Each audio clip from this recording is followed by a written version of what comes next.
direito à liberdade também é um princípio que deve ser defendido por todo e qualquer estado ou comunidade. Mas no início dos anos 50, uma doença roubou de milhares de brasileiros a possibilidade de ir e vir sem qualquer restrição. A hanseníase, mais conhecida como lepra, obrigou milhares de brasileiros a viverem em hospitais colônia, afastados da civilização. A doença crônica e contagiosa provocou muito preconceito. Anos depois, as vítimas foram, de certa forma, compensadas com uma pensão especial paga pelo governo. Quem vê Maria assim, divertida e cheia de história para contar, nem imagina os momentos difíceis que ela precisou enfrentar ainda criança. Aos 10 anos, teve que deixar para trás os pais e os irmãos na zona rural de Goiás. Maria foi levada à força pela polícia para um hospital colônia, onde na época ficavam as pessoas diagnosticadas com a hanseníase. Se foi diagnosticado que a pessoa tinha Hansen, ele ia. Se ele não quisesse ir, levavam. Eu saí chorando, todo mundo chorando, aquele desespero, sabe? Porque nunca tinha saído de perto da minha família. Histórias como a de Maria se repetiram por todo o país. Naquela época era um medo mais horroroso da vida. Me sentia mal porque eu não podia pegar meus filhos. A gente vinha com a sentença de morrer. A lepra é uma das doenças mais antigas de que se tem registro na história da humanidade. Os primeiros casos datam de 800 anos antes de Cristo. No Brasil, a doença foi detectada no início do século 17, mas foi em 1920 que a hanseníase se espalhou pelo país. O documentário Paredes Invisíveis mostra como viviam essas pessoas depois de uma lei federal de 1949 que determinou o isolamento dos doentes em hospitais colônia, ou simplesmente colônias, como eram chamados, já que não tinham médicos nem estrutura adequada. Aí quando eu cheguei era aquela sujeira medonha, não existia água para fazer a limpeza. A água para tomar um banho era um garapé lá no meio do campo, que lá o boi bebia e tudo. Sei que era precário mesmo. Não existem números oficiais de quantas pessoas foram isoladas em locais como estes em todo o país. Afastadas das cidades, muitas colônias tornaram-se verdadeiros depósitos de doentes. Eu subi essas escadas em 1958, deixando minha mãe na minha terra e para esse isolamento.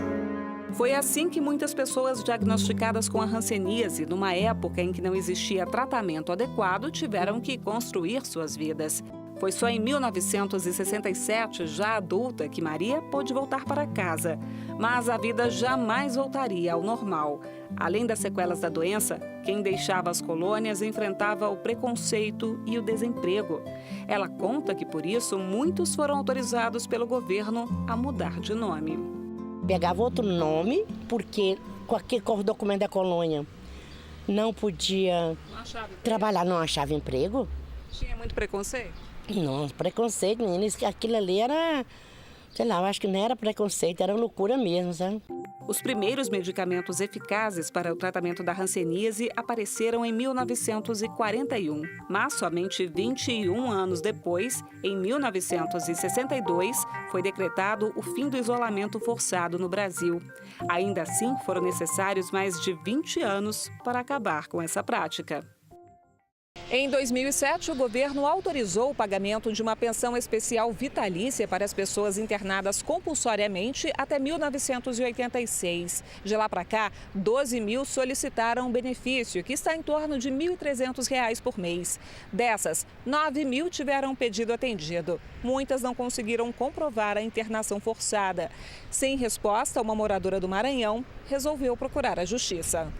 Além de determinar a pensão especial, o Tribunal Regional Federal da Primeira Região exigiu que a União pagasse a ela uma indenização por danos morais no valor de R$ 75 mil pela demora do governo federal na análise do pedido, como explica o advogado especialista em direito previdenciário.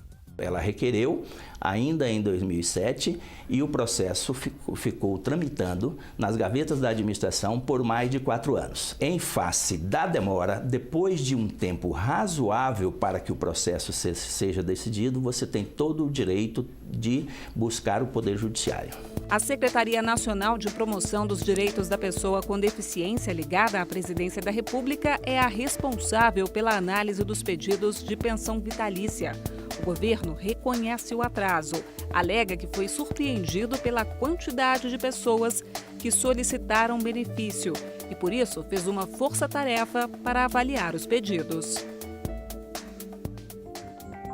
Apesar dos medicamentos modernos distribuídos gratuitamente pelo Sistema Único de Saúde, a doença continua fazendo vítimas pelo país. Segundo o Ministério da Saúde, foram registrados mais de 30 mil novos casos em 2015, a maior parte no Mato Grosso, Maranhão e Tocantins. Segundo este médico dermatologista, a doença tem cura e as sequelas podem ser evitadas quando o diagnóstico não é tardio.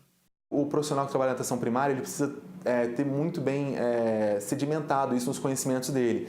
Que uma mancha, por exemplo, no corpo, de qualquer cor, mancha branca, mancha castanha, mancha vermelha, que esse paciente tenha perda da sensibilidade, ou então dores nos nervos que esse paciente, às vezes, ou pela dor no nervo, ele possa perder a movimentação de alguma parte do corpo dele, ou então se machucar com certa frequência, isso sim pode ser um diagnóstico de hanseníase.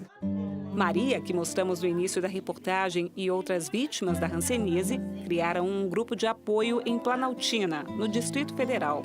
Juntas, elas tentam superar o preconceito, descobrem novas habilidades, formas de renda e ajudam a divulgar os direitos de quem tenta superar esse triste capítulo da nossa história. Não só a parte monetária, que é muito boa, como a parte de reconhecimento, sabe? Ajuda muito, né?